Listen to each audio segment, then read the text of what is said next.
අපි පුද්ගලයෙක්ගේ හොඳ දෙයක් දැකලා එයාගේ නරක ස්වභාවයන් ගැන නොසිතා එයාගේ හොඳ දේවල් පැත්ත විතරක් දැකලා අඩුම වශයෙන් අනුකම්පාවෙන් හරි ඒ පුද්ගලයා කෙරෙහි මෛත්‍රියෙන් ඒ පුද්ගලයා කෙරෙහි වෛරයක් ක්‍රෝධයක් ඇති නොකරගෙන ಗುಣ මකන්න නැතුව හිතක් හදාගන්න කියලා දීලා තියෙන ලස්සන බුද්ධ දේශනාවක් කියලා දෙන්න තමයි මේ බලාපොරොත්තු වෙන්නේ. මේ දේශනාව තියෙන අංගුත්තර නිකායේ. මේ දේශනාවේ නම ආඝාත පටිවිණය. ආඝාතය කියන්නේ හිතේ ඇතිවන ගැටීම කියන එක. එතකොට අපිට හොඳ පුද්ගලයෝ කෙරෙහිත් ගැටෙනවා. නරක පුද්ගලයෝ කෙරෙහිත් අපේ හිත ගැටෙන්නේ නැද්ද? ඔය දෙපැත්තටම අපේ හිත ගැටෙනවනේ. එතකොට ඒ දෙපැත්ත ගැනම ඒ දෙපැත්තෙම හොඳ වේවා නරක වේවා හැම පුද්ගලයෙක් කෙරෙහිම අපිට වෛරයක් ඇති වෙන්න පුළුවන් ඒ කියන්නේ. ඒ හැම පුද්ගලයෙක් කෙරෙහිම අපි ಗುಣ මකනවා වෙන්න පුළුවන්. අපි ක්‍රෝධයෙන් බෙදනවා වෙන්න පුළුවන්. ඒක තමයි ඇත්ත. දැන් මේ දේශනාවේ සඳහන් වෙන්නේ අන්න එහෙමයි. ඔන්න දේශනා කරනවා කොහොමද පළවෙනි කෙනා තමයි කියන අපේ හිත ගැටෙන පළවෙනි පුද්ගලයා තමයි කියනවා කෙනෙක් ඉන්නවා කියනවා කය අපිරිසුදුයි කියනවා. හැබැයි ඒකේ වචනේ පිරිසුදුයි. ඒ කෙනා කෙරෙහිත් අපේ හිත ගැටෙනවා කියදුයි. ඒ කියන්නේ එයා ඔන්න සත්තු මරනවා. හොරකම් කරනවා. වැරදි කාමසින දෙනවා. එහෙම කරන කෙනෙක්. ඕවා කරන කෙනෙක්. හැබැයි මෙයාගේ හොඳ පැත්තක් තියෙනවා කියන මොකද්ද? හැබැයි මෙයා බොරු කියන්නේ. හැබැයි මෙයා පරුස වචන කියන්නේ. හැබැයි මෙයා කේලම් කියන්නේත් නැහැ. හැබැයි මෙයා හිස් වචන කියන්නේත් නැහැ. කය අපිරිසුදුයි, වචනේ පිරිසුදුයි. ඒ වගේ පුද්ගලයින්ටත් අපේ හිත ගැටෙනවා කියන ඕන බලන්න. ඊට පස්සේ දෙවෙනි පුද්ගලයෙක් මේ ලෝකේ ඉන්නවා කියනවා. එයාගේ වචනේ අපිරිසුදුයි, හැබැයි කය පිරිසුදුයි. ඒ කියන්නේ මෙයා බොරු කියනවා, හැබැයි සත්තු මරන්නේ නැහැ. කේලම් කියනවා, හොරකම් කරන්නේ නැහැ. වැරදි කාමසේනේ දෙන්නේ නැහැ. හැබැයි මෙයා පරුස වචන කියනවා, හිස් වචන කියනවා. කේලම් කියනවා බොරු කියනවා. ඒ කියන්නේ වචනේ අපිරිසුදුයි කය පිරිසුදුයි. එතකොට එහෙම කෙනාටත් අන්න අපේ හිත ගැටෙනවා කියනවා. හරි පුදුමයිනේ අපේ හිතේ මේ තියෙන ආකාරය අපේ හිතේ ස්වභාවයන් බුදු කෙනෙක් දැකපු හැටි හරි ආශ්චර්යයි. ඊට පස්සේ ඔන්න අපේ හිත ගැටෙනවා කියනවා ඊ තව පුද්ගලයෙක් ඉන්නවා කියනවා. ඒ කෙනාටත් ගැටෙනවා. එයා කොහොම කෙනෙක්? ඒ කෙනාගේ කයත් අපිරිසුදුයි. ඒ කියන්නේ මේ කෙනා සත්තු මරනවා, හොරකම් කරනවා, වැරදි කාම සිනේදනවා, ඒ වැඩත් කරනවා. ඒ වගේම මේ කෙනා වචනෙත් අපිරිසුදුයි මෙයාගේ. දැන් අර කලින් දෙන්නගේ මොකක් හරි එක පැත්තක් හොඳ පිරිසුදු බවක් තිබ්බනේ. හැබැයි මෙයාගේ දැන් මොකද? වචනෙත් අපිරිසුදුයි කියනවා. කයත් අපිරිසුදුයි, වචනෙත් අපිරිසුදුයි. බොරුත් කියනවා, කේලනුත් කියනවා, පරුස වචනත් කියනවා, හිස් වචනත් කියනවා. කයයි වචනයි දෙකම අපිරිසුදුයි. හැබැයි ඔන්න මේ කෙනාගේ මොකද්ද එක හොඳක් තියෙනවා කියනවා. කලින් කලට භාවනාවෙහි කුසලෙහි පිනෙහි අන්න සිත යොමු කරනවා කියනවා. ඒ කියන්නේ දැන් අපේ වචනේ කිව්වොත් අවාරණ පොල් ගෙඩියක විදිහට හරි මෙයා පන්සලකට ගොඩ වෙනවා. මලක් පහනක් ඉඳලා හිටලා පූජා කරනවා. පිනක් දහමක් ඉඳලා හිටලා කරනවා. පොයේට හරි පන්සල් යනවා. පොයේකට හරි පිනක් දහමක් කරනවා. ඉඳලා හිටලා දානයක් හරි දෙනවා. හැබැයි එහෙම කරාට මෙයා කොහොම කෙනෙක්ද? වචනේ අපිරිසුදුයි. කයත් අපිරිසුදුයි. ඒවා අවුල්. අන්න එහෙම පුද්ගලයෙක් කෙරෙහිත් අපේ හිත ගැටෙනවා කියන. ඔන්න තුන්වෙනි කෙනා. හතරවෙනි කෙනා ඔන්න දේශනා කරනවා. හරි ලස්සන ඊළඟ කෙනා අපේ හිත ගැටෙන. ඔන්න මේ කෙනාගේ කයත් අපිරිසුදුයි. වචනයත් අපිරිසුදුයි. හැබැයි අර කලින් කෙනාගේ වගේ මේ පිනක් දහමක් කරන්නෙත් නැහැ. කුසලයක් කරන්නෙත් නැහැ. ඉඳලා හිටලා බණ භාවනාවක් කරන්නෙත් නැහැ. කිසිම දෙයක් නැහැ මෙයාගේ. ඒ කෙනා කෙරෙහිත් අපේ හිත ගැටෙනවා කියනවා. හරිනේ. අපි හිත ඔය හැම පුද්ගලයෙක් කෙනෙම ගැටි ඉන්නේ නැද්ද? ගැටෙනවා. ඒ කියන්නේ අපි එක්කෝ කවුරු හරි මෙයා සත්තු මරනවා කියලා ඒ මනුස්සයට බැන ඉඳි. එක්කෝ මුන් හොරකම් කරනවා කිය බැන ඉඳි. එක්කෝ වැරදි කාමසෙද දෙනවා පව්කාරයෝ කිය බැන ගැටීමක් නේ. ඊට පස්සේ බොරු කියනවා කේලම් කියනවා ඔහොම ගැටි ඉඳි. එක්කෝ ඔය දෙකම නැති තැන එක්කෝ මේ හතරවෙනි පුද්ගලයාට වගේ කිසි පිනක් දහමක් කරන්නේ පව්කාරයෝ මුන් මැරෙන්නෙත් නෑ රටටත් බරක් ලෝකයකටත් බරක් කික ඔහොම බැනමැනින් නැද්ද? අපි ඔය ටික ඔන්න කර ඉන්නේ. අපි හිතන්නේ අපි යහපතේ ඉන්නවා කියලා. ඇත්තට මොකද්ද? අපි ඉන්නේ අකුසලේ. අර පුද්ගලයා රාගයෙන් ද්වේෂයෙන් හරි එයා ඒ අකුසලයේ එයා ඒ පැත්තෙන් අකුසලයේ දෙනවා. අපි මේ පැත්තෙන් බැන ගැටි අකුසලයේ දෙනවා. දෙන්නම මොකද්ද? දෙන්නම අකුසලයේ තමයි ඉඳලා හරියට කාසිය දෙපැත්ත වගේ. එකම කාසිය දෙපැත්ත වගේ දෙන්නම අකුසලයේ තමයි ඉඳලා තියෙන්නේ. ඔන්න හතරවෙනි පුද්ගලයයි. එතකොට එයාගේ කිසිම හොඳක් නැහැ.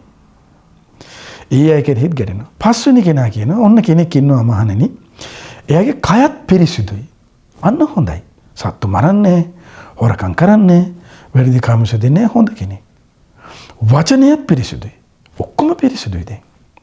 ඊට පස්සේ බණ භාවනා කරනවා, පින් දහමුත් කරනවා. එහෙම ඇත්තටම හොඳ කෙනෙකුත් ඒ වගේ ඉන්නවා කියනවා. ඒ කෙනා කෙරෙහිත් අපේ හිත ගැටෙනවා කියන නැද්ද? මිනිස්සු සත්පුරුෂයින්ට බැන බැන යන්නේ නැද්ද? සාරිපුත්තයන් වහන්සේට බැන බැන ගියේ නැද්ද කෝ කාලේ කළා? භාග්‍යතුන් වහන්සේ වගේ මහෝත්තමයන් වහන්සේලාට දේවදත්තලා ගල් පෙරළුනේ නැද්ද? මෛත්‍රියෙන් ගල් පෙරළුවේ නෑනේ. කෝ කාලේ කළා මෛත්‍රියෙන් බැන්නේ නැහැනේ. පරුෂ වචන කිව්වේ නැහැනේ. ඒවා මෛත්‍රියෙන් කරපුවා නෙමෙයිනේ. එහෙම කරන්න බෑනේ ලෝකේ. එතකොට අන්න ඒ වගේ මහෝත්තම ගුණවන්තයින්ටත් අන්න හිත ගැටෙනවා කියනවා. ඒ ගුණවන්තයෙක්ගෙත් අන්න අගුණ කියනවා කියනවා. ඔන්න බලන්න මේ හිතවල ස්වභාවය. ඒ නිසා භාග්‍යවතුන් දේශනා කළ මහණෙනි, ඔය පුද්ගලයෝ 5 දෙනා කෙරෙහිම අපේ හිත ගැටෙන්නේ නැතුව ආරක්ෂා කරගන්න ඕනේ. ඒ කොහොමද හිතන්න කියනවා. පළවෙනි කෙනා කොහොමද තිබ්බේ? මතක ඇතිනේ. එයාගේ කය අපිරිසිදුයි. හැබැයි වචනේ පිරිසිදුයි. අන්න එයාගේ මෙයාගේ කය අපිරිසිදුනට කමන්නේ. අනේ මෙයාගේ වචනේ පිරිසිදු කෙනෙක් නේ. ඒ නිසා මම මෙයාට ගැටෙන්න හොඳ නැහැ කියලා. මෙයා කෙරෙහි මං අගුණයක් කියන්න හොඳ නැහැ. මෙයා කෙරෙහි මං වෛරයක් කරන්න හොඳ නැහැ කියලා. එයාගේ අර එක හොඳ පැත්ත දැකලා අර පටිඝය, අර ආඝාතය, අර ගැටීම, අර ගුණමකන ස්වභාවය අන්න ඒ දේවල් දුරු කරන්න ඕන කියනවා. වචනේ පිරිසිදු පැත්ත දැකලා. හරියට ඒක කොයි වගේද කියනවා. ඒකට උපමාවක් භාග්‍යවතුන් වහන්සේ දේශනා කරනවා. මෙන්න මෙහෙම. ඒ තමයි ඉස්සර පාංශකොළ සිවුර ගන්න ගියාට පස්සේ ඒකේ මිනි ඔතල ඒකේ ඕජාව ගෑවිලා තියෙනවනේ. හැබැයි සමහර ඒරෙද්ද තැන් තියෙනවා එහෙම මිනි අර කුණු ගෑවිලා නැති තැන්. එතකොට පාංශකොළ සිවුර අඳින්න යන භික්ෂුව ගන්න යන භික්ෂුව මොකද කරන්න කියනවා? අර හොඳ රෙදි කෑල්ල විතරක් ඉරලා ගන්නවා වගේ අර මිනි ඔතපු රෙද්දෙන් හොඳ ටික විතරක් ඉරලා ගන්නවා වගේ අර ජරා වෙච්ච ටික එහෙම මිනියේ තියලා හොඳ ටික විතරක් ඉරලා ගන්නවා වගේ. අන්න අර කයේ අපිරිසුදු පැත්ත හිතන්නේ නැතුව සත්තු මරණ හොරකම් කරන වැරදි කාමසේන දෙන ඒ පැත්ත හිතන්නේ නැතුව එයා බොරු කියන්නේ නැති කෙනෙක්නේ.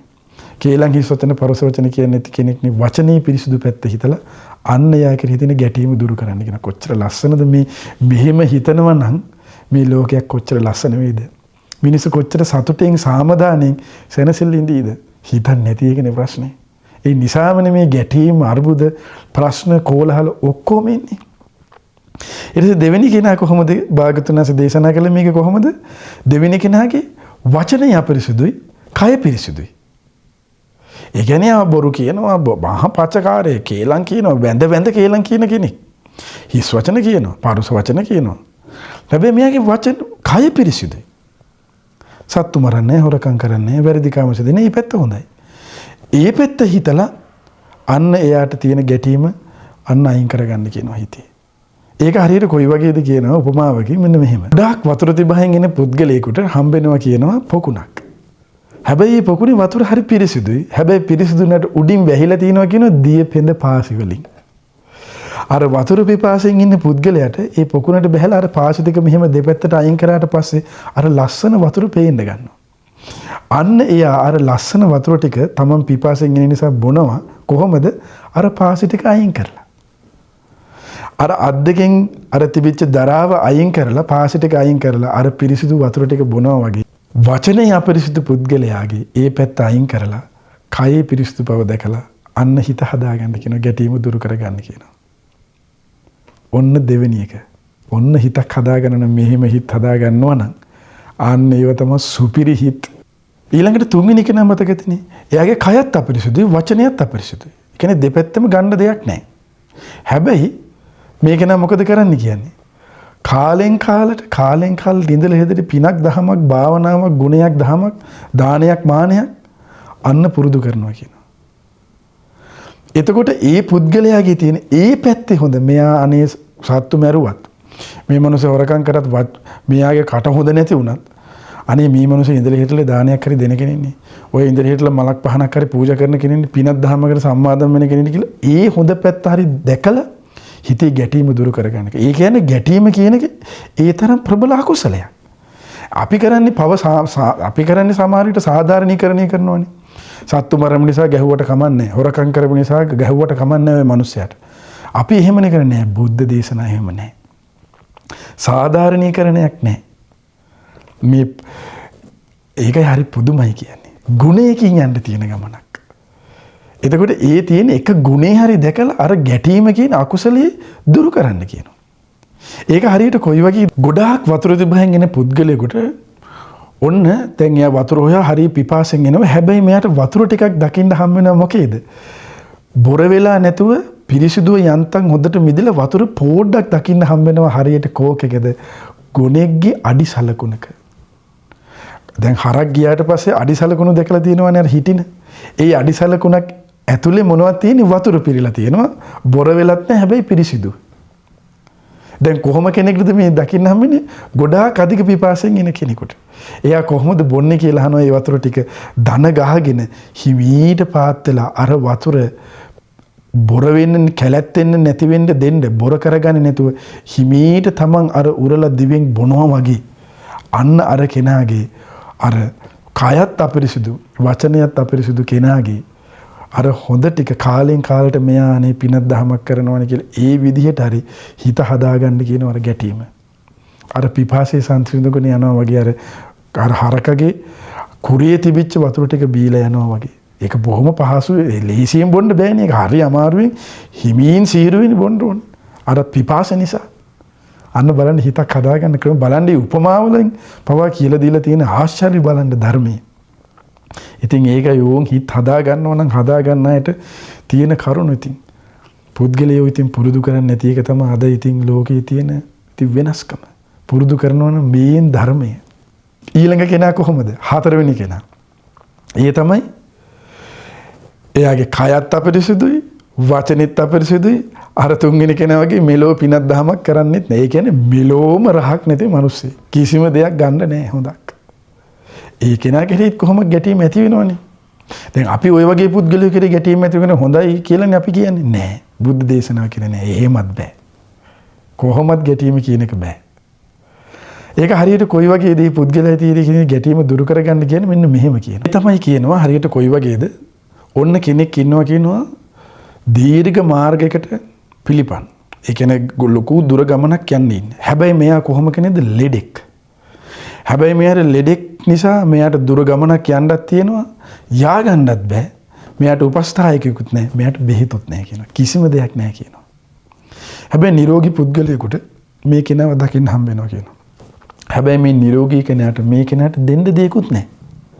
දෙන්නේ නිරෝගී කෙනාට එයාගේ ලෙඩේට හරියන බෙහෙතක් එයාට දෙන්නත් නැහැ. එයාට උපස්ථානයක් කරන්න එයාට හැකියාවකුත් නැහැ. එතකොට අපි වුණත් කියන්නේ මොකද්ද? අපේ වචනයක් තියෙන අනේ පව් කියලා. අනේ පව් කියන්නේ මොකද්ද? අර කරුණාව, දයාව දක්වන වචනේ නෙවෙයි අනේ පව් අප්පා කියලා කියන වචනේ.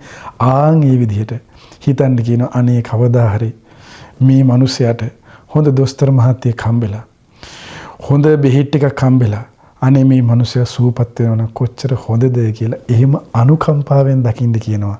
අර කයත් අපිරිසිදු, වචනයත් අපිරිසිදු, කිසිම පිනක් දහමක් ගුණයක් වඩන්නේ නැති පුද්ගලයා කෙරෙහි අනුකම්පාව දක්වන්න කියනවා. අනේ කවදා හරි මෙයාට හොඳ ගුණවන්තයින් සත්පුරුෂයන් මුණ ගැහිලා පිනක් දහමක් කරගෙන ගුණයක් දහමක් වඩාගෙන කවදා හරි ඉඳීවිනි අප්පා. අනේ මේ කෙනා සුවපත් වේවා කියලා ඒ කිරහ කෙරෙහි තියෙන ගැටීම අන්න දුරු කරන්න කියන ওই විදිහට හිතලා බලන්න බුදුදහම කොච්චර ආශ්චර්යද කියලා. ඔන්න බලන්න. ඊට පස්සේ බුදුරජාණන් දේශනා කරන මොකද්ද? අවසාන කෙනා.